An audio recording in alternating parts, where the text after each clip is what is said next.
Here's a grounded way to think about the pattern you're describing. Why some white people both police black presence in white spaces and simultaneously seek out, take up space in, or profit from black spaces and culture. I'll anchor the argument in history, law, policy, and social theory, then connect it to today's examples: HBCUs, neighborhoods, hair, bodies, music.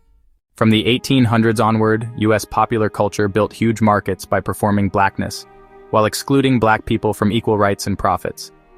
The most blatant early form was blackface minstrelsy, where white entertainers caricatured black speech, music, and dance, and sold it to mass audiences. It helped codify stereotypes like Jim Crow, while monetizing black culture for white performers and venues. That double move, exclude, control the people, extract, perform the culture, recurs across eras. Early jazz and rock circuits segregated audiences and underpaid black innovators, while white acts found bigger radio play and distribution.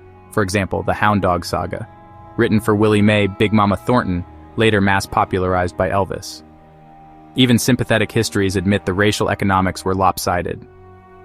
In the 1990s, cultural critic Bell Hooks called this commodifying impulse eating the other, desire for the other as spice, thrill, or authenticity, with the power to take without accountability. Sociologist George Lipsitz described the possessive investment in whiteness, where public policy and private practices repeatedly convert whiteness into material advantage while extracting value from non-white cultures.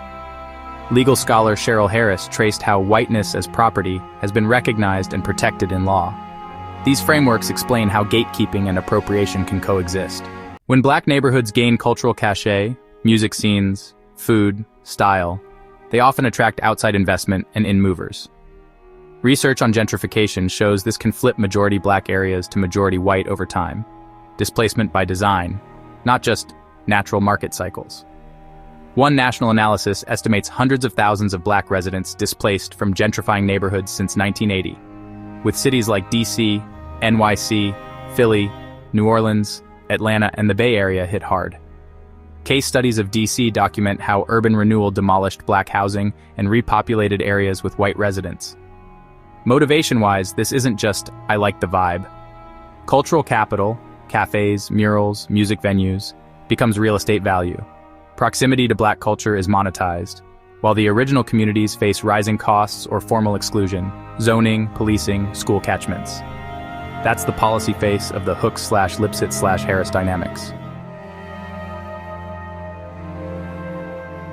HBCUs were created for black students barred elsewhere, but they have never been legally closed to non-black students and faculty.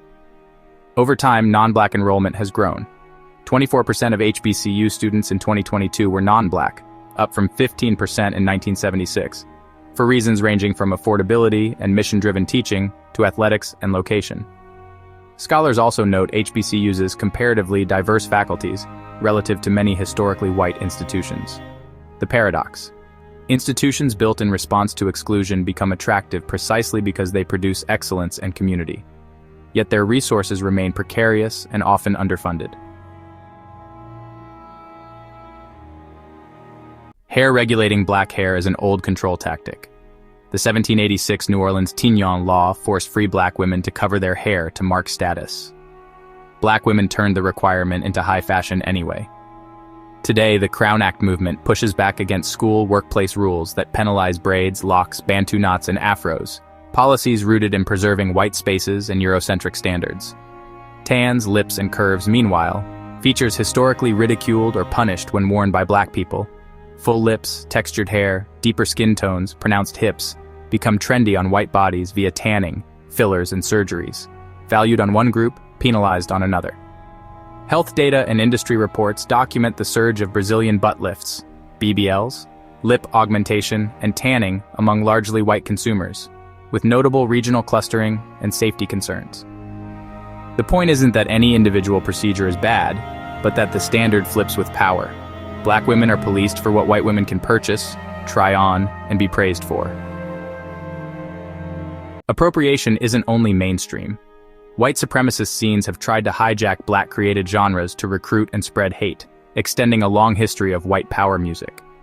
One striking example, the Austrian neo-Nazi rapper Mr. Bond, who parodied popular hip-hop tracks to push anti-Semitic and racist propaganda.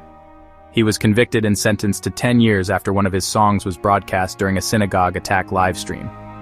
This shows how even anti-black/anti-Semitic movements know black musical forms carry reach and cultural power, and attempt to weaponize that reach. Putting the strands together. Power plus proximity. When a dominant group controls institutions and distribution, it can gatekeep black people while consuming black culture for status, profit, or authenticity. That's Hooks's eating the other and Lipsitz's possessive investment at work. Cultural capital, economic capital, neighborhood cool, HBCU excellence, and black aesthetics become marketable assets, from property values to brand influence, without guaranteeing benefits or even safety for black communities. Surveillance and boundary work. Laws and policies historically restrained black self-presentation, tignon, hair codes, while mainstream media marketed edited versions of those same aesthetics for white consumers. The Crown Act fight makes that contradiction explicit. Myth of universal access masking unequal risk. The same lips/hips/tans that trend in white celebrity culture can bring bias, discipline, or danger when natural on black bodies. Public health data on tanning, BBL risks, and employment or school discipline around hair reveal asymmetric costs. Cultural exchange, mutual, consentful, credit-giving, and materially fair, isn't the problem. Appropriation is when elements are taken without acknowledgement or permission, out of context, and across power lines, often with profit or prestige flowing one way. Standard definitions emphasize the power dynamic and lack of respect, understanding.